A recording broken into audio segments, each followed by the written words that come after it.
When considering our options for our annual snowbird escape, we decided to pursue the Northern Lights during their peak. Our 3-week journey took us to Norway, where we spent a day in Oslo and 2.5 weeks in Tromsø. Capturing the Aurora was our main goal, but we did a lot more, including sleigh rides, snowshoeing, and watching whales. We hope you enjoy our retelling of this great adventure. In this episode, we share our experience chasing and viewing the Aurora Borealis from Tromsø, Norway. We also share some of what we learned along the way. Mishka booked several outings with a group called Chasing Lights, and our first one was on our third night in Tromsø. We met them at the bus station around 5:30 local time. Once on the minibus, we headed out of town. Our guide Christina filled us in on the plan, including how they find areas with better chances of seeing the Northern Lights. But that's entirely out of our hand. We are driving out of Tromsø. Tromsø the municipality and Tromsø the island. And we're going inland. We want to be as far away as possible from light pollution. What we have tonight is a promise of 40-50% gaps traveling over our heads in the direction of the Finnish border. If the forecasts are accurate, we should stick right around the border, like maybe 5 kilometers before it or after it. We were excited to learn that our plans would take us closer to the border between Norway and Finland, potentially heading into Finland. This would require at least a 2-hour drive, so we settled in as Patrick drove through the snow over the ice-covered roads. The weather pushed us 3 hours from Tromsø, all the way into Finland and then to the border with Sweden. We settled on a frozen river with an awesome view of the mostly clear sky and some hills in the distance. We had some snacks, set up a campfire, and waited for the lights. They appeared almost on cue once we locked into this location for the evening.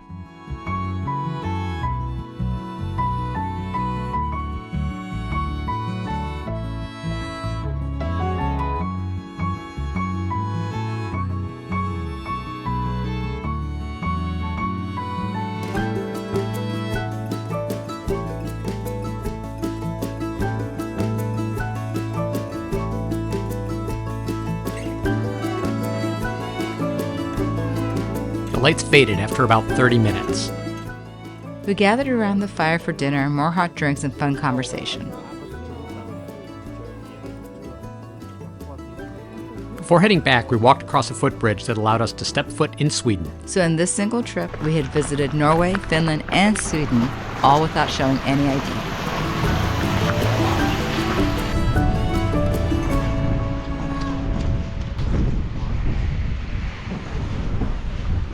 A few days later, we joined another Chasing Lights team led by Felix and Dole.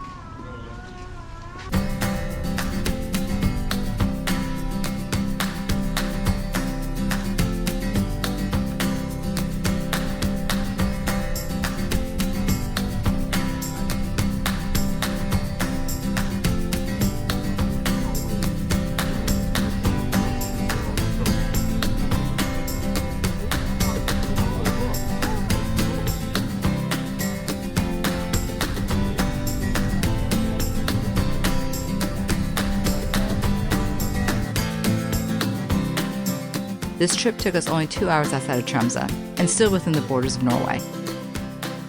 Felix and Dole put us in a wooded spot across the street from a facility that studies the Aurora, which was pretty cool. The weather was warmer, but much windier than our first chase. We settled around the campfire, waiting for the clouds to clear and for the Aurora to appear. Mishka was the first one to spot the faint hint of the show.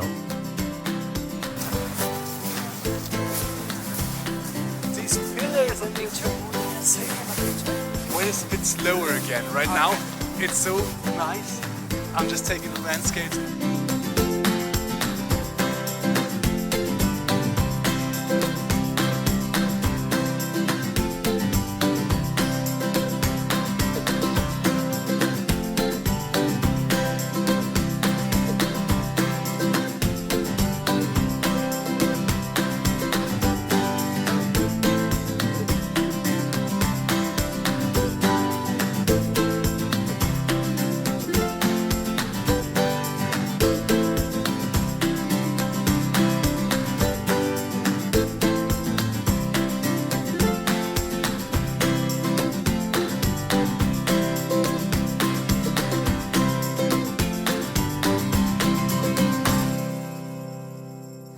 Yes, slow dancing. Or now. That is it. Oh, look at this. Oh, we're getting good dancing now.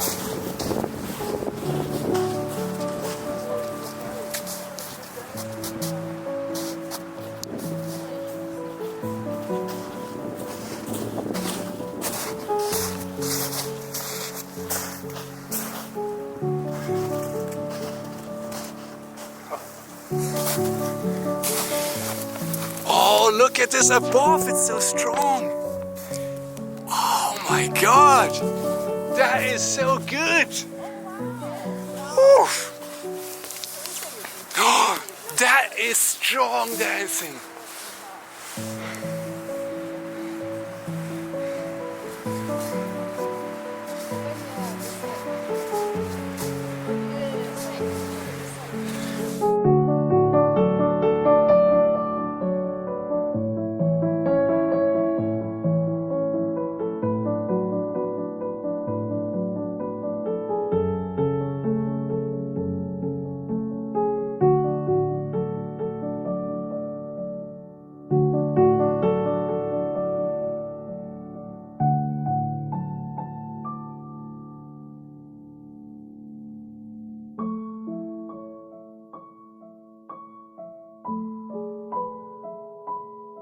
This fantastic show lasted about 20 minutes in total.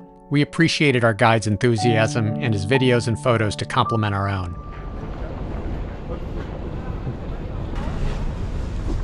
Mishka found an excursion that allowed us to spend the night in a cabin outside the city.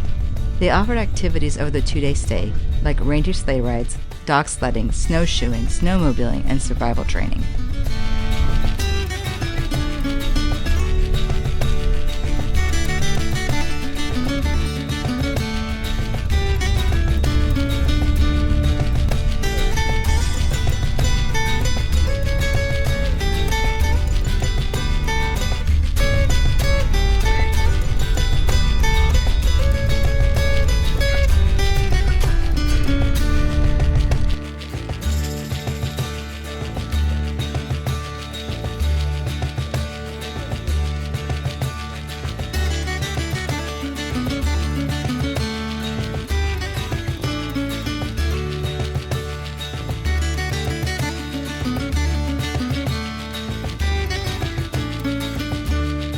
We were fortunate to experience another amazing Northern Lights show while we were enjoying our reindeer sleigh ride.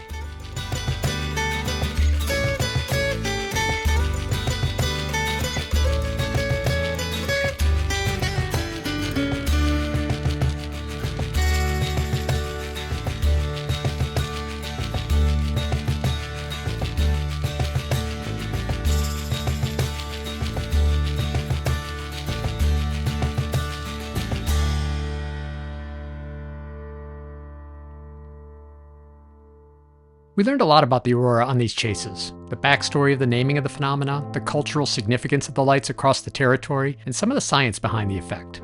In the 17th century, Galileo named the phenomenon Aurora Borealis for the Roman goddess of the dawn and the Greek name for the north wind.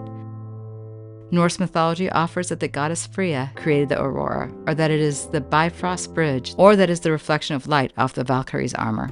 The Sami people believe the aurora to be a bad omen, or that it represents the souls of ancestors that have passed from Earth. The northern lights are caused by charged particles colliding with oxygen and nitrogen in the Earth's atmosphere. The sun releases charged particles that are carried toward Earth by solar wind. The particles are directed to the aurora halos near our north and south poles by the magnetic fields surrounding the planet. Green lights are caused by collisions with oxygen molecules at lower altitudes. Reds are caused by collisions with oxygen at higher altitudes. Pinks and purples are from collisions with nitrogen at lower altitudes. The energy level of the collisions affects the color intensity and mix.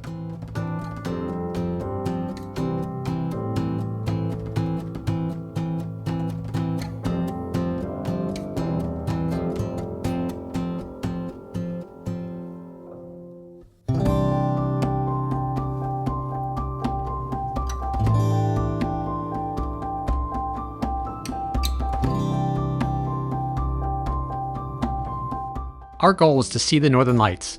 These shows greatly exceeded our expectations, and we were amazed by the sights, but equally amazed by the whole experience. The guides were so engaging, thoughtful, and well-informed. The drivers were equally amazing, always helping the guides and tourists to ensure we had a great time.